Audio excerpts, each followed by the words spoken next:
নমস্কার বন্ধুরা, আজকের এই ভিডিওতে আমি আপনাদের সাথে শেয়ার করতে চলেছি মহাত্মা গান্ধী এনআরইজির অধীনে ফেব্রুয়ারি ও মার্চ 2025-26 মাসের লেবার বাজেট প্রস্তুতির সম্পূর্ণ সরকারি নির্দেশিকা নিয়ে।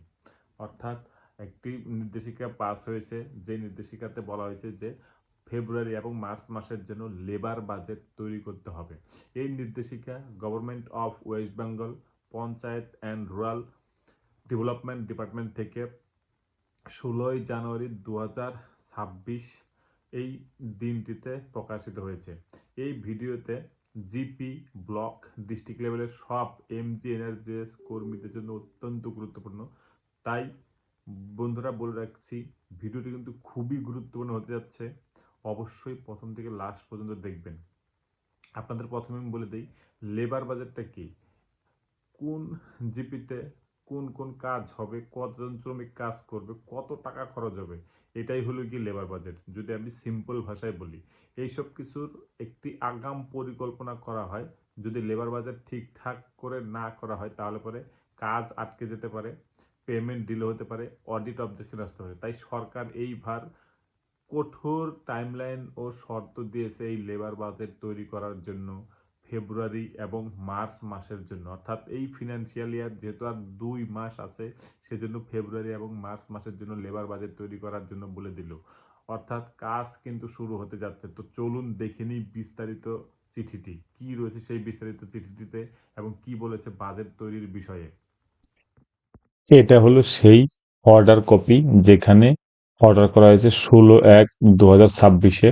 এখানে Mahatma Gandhi NRGS preparation of labour budget for the months of February and March of 2025-26 regarding বলেছে। তো এখানে যে ব্যাপারগুলো আছে আমি সেটা একদম সহজ সরল ভাবে বাংলায় আপনাদের দেখাচ্ছি, তাহলে বুঝতে পারবেন যে লেবার বাজেট তৈরি করার কারণটা কি এবং কেন এত জলদি টাইম ফ্রেমের মধ্যে করতে বলা হয়েছে। এই যে লেবার বাজেটটি তৈরি করতে বলা হয়েছে, সেটা তৈরি করার কারণ হলো সুপ্রিম কোর্ট যেহেতু বলে দিয়েছিল যে পশ্চিমবঙ্গে অবিলম্বে 100 দিনের কাজ শুরু করতে হবে, সেই অনুসারে এবার এই ফেব্রুয়ারি এবং মার্চ মাস অর্থাৎ 2025-26 অর্থবর্ষ যেহেতু ফেব্রুয়ারি আর মার্চ মাস আছে 2025 এবং 26 অর্থবর্ষে, সেজন্য 2 মাসে কি কাজ করা হবে সেটার কিন্তু একটা লেবার বাজেট তৈরি করার জন্য বলা হয়েছে। তো এবার দেখে নিই চলুন কি কি ডেট দিয়েছে এবং কি কি ধাপ রয়েছে এই লেবার বাজেট তৈরি করার ক্ষেত্রে। এখানে যেটা দেখুন বলেছে যে কাজ, নির্বাচন ও ফিজিক্যাল ভেরিফিকেশন শেষ করতে হবে কত 21/1/2026 মধ্যে। অর্থাৎ আজকে যদি 17 তারিখ হয় তাহলে পরে আর মাত্র 4 দিন আছে এই কাজটি কিন্তু কাজ নির্বাচন করতে হবে এবং ফিজিক্যাল ভেরিফিকেশন কিন্তু কমপ্লিট করার জন্য বলে দেওয়া আছে। ঠিক আছে, এই স্টেপ 2 তে কি বলেছে, স্পেশাল একটা গ্রাম সভা করতে বলেছে 22 তারিখের মধ্যে। কারণ দেখুন টাইম লাইনটা কিন্তু ভীষণ ভীষণ ইম্পর্টেন্ট। এই 22/1/2026 মধ্যে বলেছে যে গ্রাম সভা করতে হবে, অর্থাৎ যে কাজগুলো উঠে আসলো সেটা নিয়ে কিন্তু একটা স্পেশাল গ্রাম সভা করতে বলা হয়েছে। তারপর বলা হয়েছে যে 27/1/2026 এর মধ্যে ব্লক লেভেলে লেবার বাজেট এবং প্ল্যান যাচাই করতে হবে। অর্থাৎ এই যে গ্রাম সভা হলো, সেই স্কিম গুলো কিন্তু ব্লকে পাঠাতে হবে। তারপরে সেই লেবার বাজেট এবং প্ল্যান ব্লক কিন্তু যাচাই করে দেখবে যে ঠিক আছে কিনা। ঠিক আছে, তারপর বলেছে ডিপিসি লেভেল যাচাই ওই স্টেটে পাঠানো। অর্থাৎ শেষ তারিখ হলো 30, অর্থাৎ 27 তারিখে ব্লক লেভেলে পাঠানোর পরে তারা আবার কি করবে সেটা ডিপিসি লেভেল অর্থাৎ ডিস্ট্রিক্ট লেভেলে পাঠিয়ে দেবে 30/1/2026 মধ্যে। একদম টাইমলাইন বলে দিয়েছে, সেই টাইমলাইনের মধ্যেই কিন্তু কাজটা কমপ্লিট করতে হবে, না হলে পরে ফেব্রুয়ারি মাসে কিন্তু কাজ শুরু করা যাবে না। তারপর বলেছে যে আপনার এনআর যে সব জিআইএস এন্ট্রি অর্থাৎ এই যে কাজগুলো নির্বাচন করা হলো গ্রাম সভাতে, সেই কাজগুলো কিন্তু এখন জিআইএস এন্ট্রি করতে হয়, অর্থাৎ ল্যাট লং দিয়ে কিন্তু সেই স্কিমগুলো এন্ট্রি করতে হয়। সেটা বলে দিয়েছে যে ফেব্রুয়ারি 2/2/2026 মধ্যে করতে হবে। আর এটা বলেছে যে যুক্ত ধারা নমিনেটেড জিপি এই জিআইএস এন্ট্রি থেকে বাদ যাবে। অর্থাৎ আমরা জানি জিও ট্যাগিং করার জন্য যে প্রসেসগুলো রয়েছে সেইখানে একটি নতুন অপশন এসেছে যুক্ত ধারা। এই যুক্ত ধারা যে সমস্ত জিপিতে অ্যাপ্লাই করা হবে সেই সমস্ত জিপিতে কিন্তু এই জিআইসিএনটি হবে না, অর্থাৎ সেখানে যুক্ত ধারার ধারাই কিন্তু কাজ হবে। এই যুক্ত ধারা প্রসেসটা ডিস্ট্রিক্ট সিলেক্ট করে দেবে যে কোন জিপি এই যুক্ত ধারার মধ্যে পড়বে। এবার আপনাদের বলে একটি খুবই গুরুত্বপূর্ণ মানে খুবই খুবই ভাইটাল একটি বিষয়। কারণ আপনারা জানেন যখন সুপ্রিম কোর্টে শুনানি চলছিল তখন কিন্তু সুপ্রিম কোর্ট এবং কলকাতা হাইকোর্ট দু জায়গাতে বলা হয়েছিল যে কেন্দ্রীয় সরকার যে কোনো শর্ত আরোপ করতে পারে পশ্চিমবঙ্গে 100 দিনের কাজ শুরু করার ব্যাপারে। সেই হিসেবে কিন্তু কিছু গুরুত্বপূর্ণ শর্তাবলী প্রয়োগ করা হয়েছে।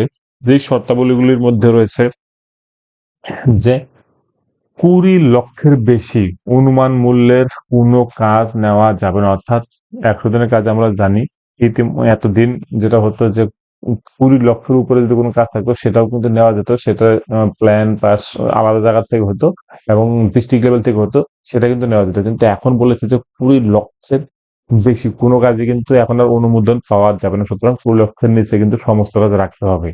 তারপর বলেছে কি একটি জিপিতে একসাথে সর্বোচ্চ 10টি চলমান কাজ চালানো যাবে। অর্থাৎ আমরা এতদিন দেখতাম কি একটা জিপিতে 30-40টা স্কিম একসাথে চলছে, সেটা কিন্তু আর করা যাবে না। অর্থাৎ 10টা কাজের বেশি একসাথে অনগোয়িং থাকবে না কোনো জিপিতে। ঠিক আছে।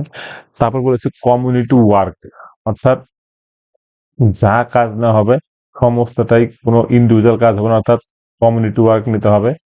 অর্থাৎ সমাজের সর্বস্তরে কাজে লাগে এরকম একটা কাজ নিতে হবে। অর্থাৎ ব্যক্তিগত কোনো কাজ কিন্তু করা যাবে না, অর্থাৎ টোটালটাই কমিউনিটি বেসিস কাজ নিতে হবে। বলেছে কোনো কাজ স্প্লিট করা যাবে না, অর্থাৎ কোনো কাজকে ভেঙে করা যাবে না। একটা কাজ মানে একবারই নেওয়া যাবে, সেটাই কিন্তু করতে হবে। অর্থাৎ একটা কাজকে 2 ফেজে দেখানো হলো এরকম কিন্তু করা যাবে না, অর্থাৎ ভাঙ্গা যাবে না। তারপর বলেছে নো অ্যাসেট নো ওয়ার্ক, অর্থাৎ কোনো অ্যাসেট তৈরি হবে না এরকম কোনো কাজ করা যাবে না। অর্থাৎ যে কাজটাই করা হবে সেটা কিন্তু অবশ্যই অবশ্যই অ্যাসেট তৈরি করার মতন থাকতে হবে, অর্থাৎ একটা সম্পদ কিন্তু তৈরি করতে হবে এবং সেটা পার্মানেন্ট হবে, এবং সেটা পার্মানেন্ট করতে হবে, না হলে পরে কিন্তু কোনো কাজ নেওয়া যাবে না। এই নীতি কিন্তু কঠোরভাবে মানতে বলা হয়েছে। তারপর বলেছে এএমসি অর্থাৎ অ্যানুয়াল মাস্টার সার্কুলার অনুযায়ী আপনারা জানেন প্রত্যেক বছর বা প্রত্যেক বছর অনেক সময় হয় না, একটা করে সার্কুলার বের হয় যেটা বলা হচ্ছে অ্যানুয়াল মাস্টার সার্কুলার। সেখানে কিন্তু ডিটেলসে গাইডলাইন রয়েছে যে এনআরজিএস এর কাজ কিভাবে হবে, কার কি রেসপন্সিবিলিটি রয়েছে। তো সেখানে কিন্তু এই যে যে কাজগুলো নেওয়া হবে সেখানে নন পারমিসিবল যে কাজগুলো আছে সেটা কিন্তু নেওয়া যাবে না। অর্থাৎ কিছু যে কাজগুলো পারমিসিবল, যে কাজগুলোকে অ্যালাউ করা হয়েছে সেই কাজগুলোই নেওয়া যাবে, এবং এটা নিয়ে বিস্তারিত অ্যানুয়াল মাস্টার সার্কুলার রয়েছে।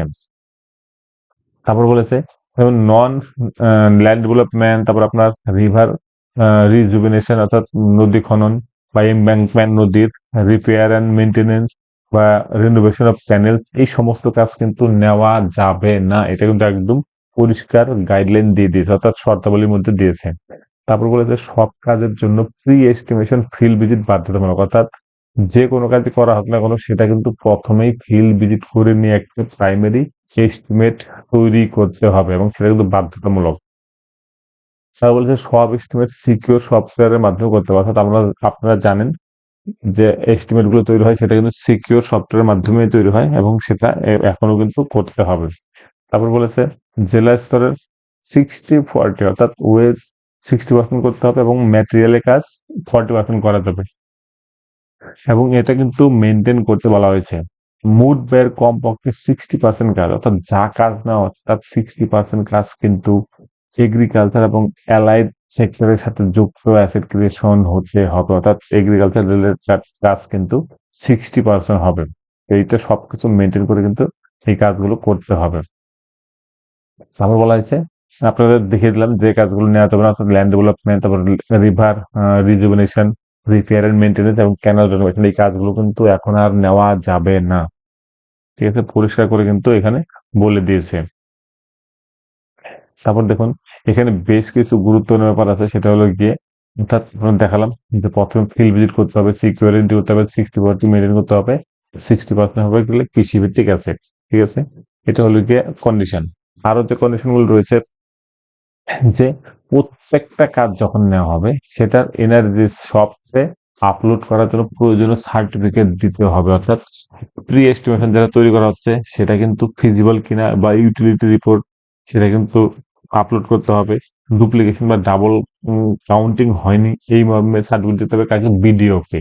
প্রত্যেকটা কাজের জন্য, অর্থাৎ একটা কাজ যখন নেওয়া হবে তখন এই সার্টিফিকেট গুলো কিন্তু দিতে হবে।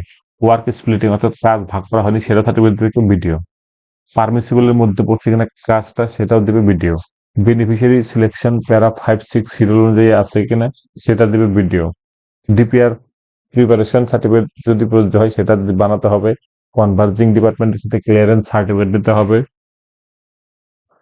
নন নেগোসিয়েবলস মেনে কাজ অর্থাৎ এইভাবে সার্টিফিকেট দিতে হবে।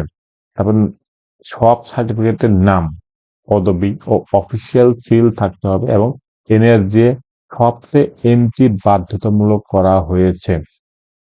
অর্থাৎ এনআরজি সফট যে ব্যাপারটা আছে বা অ্যাপ আছে সেখানে কিন্তু সমস্ত এই যে সার্টিফিকেট বলা হয়েছে সেগুলো কিন্তু আপলোড করতে হবে এবং সেখানে কিন্তু সবার নাম, পদবি, সিল দিয়ে তারপরে কিন্তু আপলোড করতে হবে এই সার্টিফিকেট গুলো।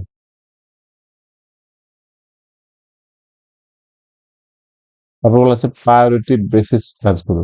সরকার যেগুলো তাৎক্ষণিকভাবে শেষ করতে বলেছে, যে এই যে একজনের কাজ সেটা করতে গেলে পরে তার আগে বেশ কিছু গুরুত্বপূর্ণ কাজ আছে যেগুলো গভর্নমেন্ট কমপ্লিট করতে বলেছে। সেটার মধ্যে কি কি? জব কার্ড এর 100% ই কেওয়াইসি। আপনাদের আমি বারবার বলেছি যে এই 100 দিনের কাজ করতে গেলে পরে কিন্তু এখন ই কেওয়াইসি বাধ্যতামূলক, অর্থাৎ 100% করতে বলা হলো ই কেওয়াইসি।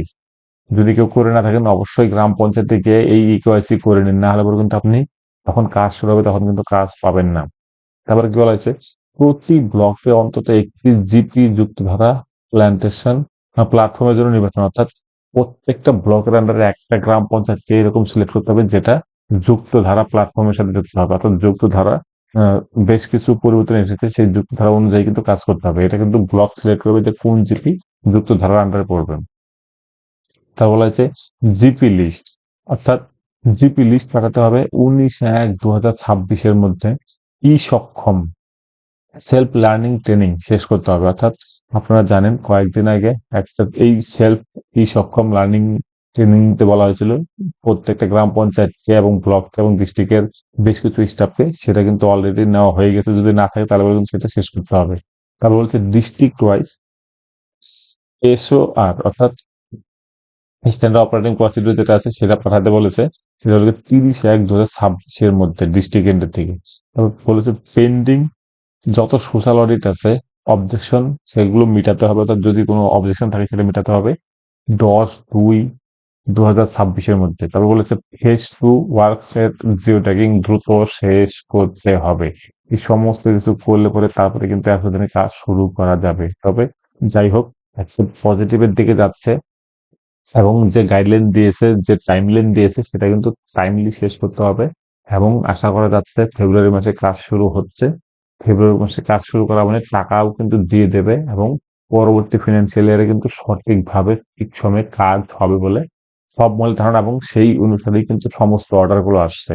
তো বন্ধুরা, আপনাদের একটা জিনিস বলে রাখি, সুদিনের কাজ রিলেটেড যে কোনো ধরনের গুরুত্বপূর্ণ খবর সবার আগে আমি নিয়ে আসবো। সেজন্য বলে রাখছি, অবশ্যই আপনারা চ্যানেলটিকে সাবস্ক্রাইব করে রাখুন। ভালো লাগলে লাইক, কমেন্ট এবং বন্ধুদের সাথে শেয়ার করতে একদম ভুলবেন না। ধন্যবাদ।